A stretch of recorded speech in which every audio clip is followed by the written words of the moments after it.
루카가 전한 거룩한 복음입니다. 예수님께서는 나자렛으로 가시어 회당에 모여있는 사람들에게 말씀하셨다. 내가 진실로 너희에게 말한다. 어떠한 예언자도 자기 고향에서는 환영을 받지 못한다.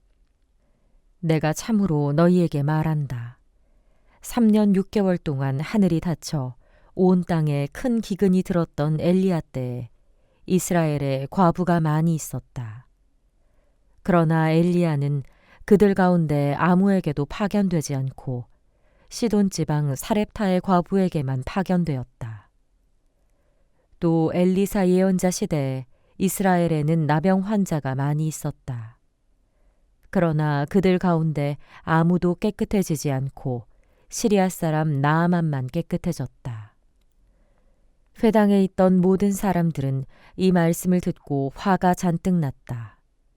그래서 그들은 들고 일어나 예수님을 고을 밖으로 내몰았다. 그 고을은 산 위에 지어져 있었는데 그들은 예수님을 그 벼랑까지 끌고 가 거기에서 떨어뜨리려고 하였다. 그러나 예수님께서는 그들 한가운데를 가로질러 떠나가셨다. 주님의 말씀입니다. 참 예수님, 안녕하세요. 이번 주간 오늘의 강론을 맡은 김윤상 프란치스코 신부입니다. 5주간 잘 지내셨습니까? 5주 전이랑 비교하면 날씨가 많이 포근해졌습니다. 봄이 성큼 다가오기도 했고요. 그 사이에 또 사순 시기가 시작이 됐죠. 예수님의 순환과 고통을 묵상하는 시기입니다. 주제가 주제이다 보니까 조금 무겁게 느껴지기도 하죠. 그래서 이 사순 시기에 꼭 기억해야 하는 게 하나 있는데요. 예수님이 겪으셔야 했던 고난만 바라보는 그런 시기가 아니라 그 고난이 가리키는 곳이 어디인가가 더 중요한 시기라는 점입니다. 부모가 자식을 위해 어떤 위험도 무릅쓰는 것처럼 예수님께서는 우리의 구원을 위해서 그 모든 고난을 받아들이셨다는 것이죠. 때문에 사순시기에서 가장 중요한 건 바로 사랑입니다. 그 모든 고난을 저항 없이 받아들이신 예수님의 사랑, 그것이 바로 우리가 주목해야 한다는 것을 꼭 기억해야 하겠습니다. 사랑에 대해서 얘기 꺼낸 김에 그 사랑의 이해라는 드라마도 있었죠. 참 괜찮게 봤는데 오늘 제가 말씀드릴 주제는 사랑의 반대말입니다. 우리 흔히 이런 말 있죠. 사랑의 반대말이 증오가 아니라 무관심이다. 뭐 이런 말 들어보셨죠? 정답이 있는 문제는 아닐 텐데요. 사랑의 반대말에 무엇이 있을까를 생각해 봤습니다. 뭐라고 생각하시나요?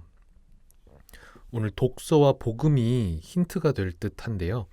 오늘 독서에서는 시리아 사람 나아만에 관한 이야기가 나왔고 복음에서는 그 나아만을 비유로 말씀하시자 예수님을 죽이려고 했던 사람들에 관한 이야기가 나왔습니다.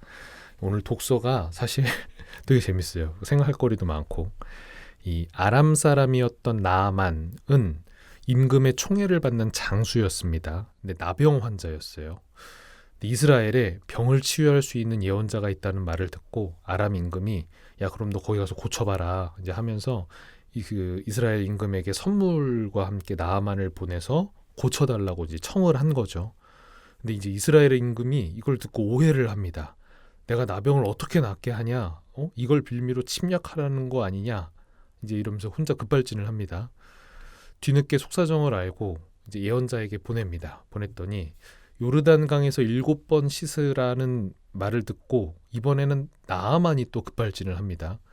뭔가 더 막 멋지게 이렇게 해줘야 낫지 이게 씻는 걸로 낫겠냐. 근데 헌데 부하들의 말을 듣고 어찌됐건 결국 낫긴 나았어요.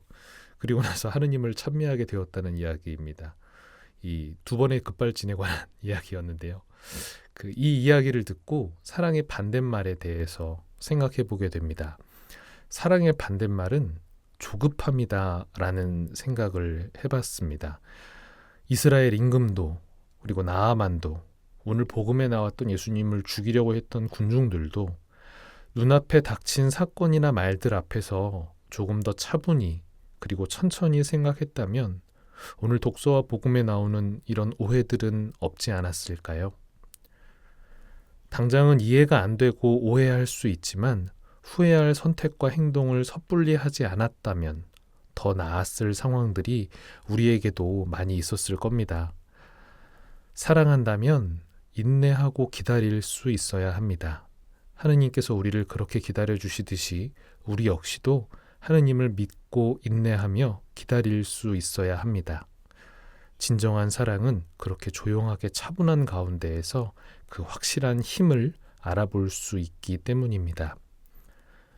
오늘 하루 중에도 만나는 수많은 어려움들 있으실 겁니다. 그 앞에서 잠시 한 발 물러서 깊이 숨을 들이마시고 차분히 생각할 수 있는 은총, 즉 사랑이 여러분 모두와 함께 하기를 기도합니다. 좋은 하루 되세요.